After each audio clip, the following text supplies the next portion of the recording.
In today's video, I'm going to teach you how to connect Paperform to Airtable via Zapier.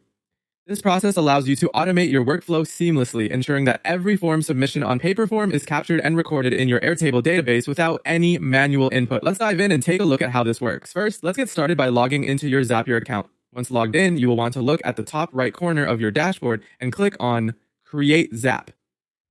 This is where everything begins. A Zap is essentially an automated workflow that connects your apps and services. In this case, it bridges Paperform and Airtable.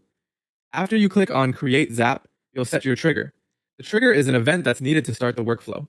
For our purpose, we need to choose Paperform as the app and new form submission as the trigger event.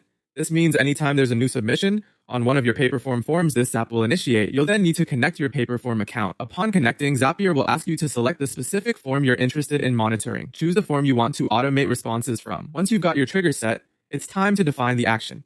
This is what happens after your trigger kicks off. Select Airtable as the application for this action. The action event you want here is Create Record.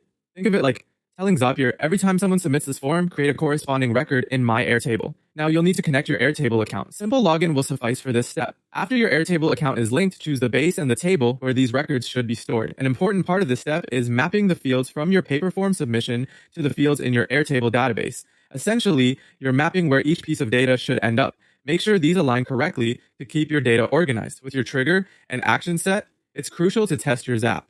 Before you actually start using it, you want to make sure that everything is running smoothly.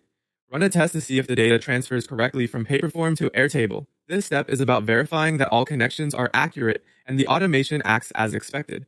After a successful test, you can confidently turn on your Zap. This last step automates the whole process, meaning every new submission on the selected Paperform will automatically generate a new record in Airtable.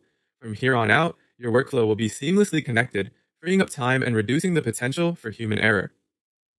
And there you have it.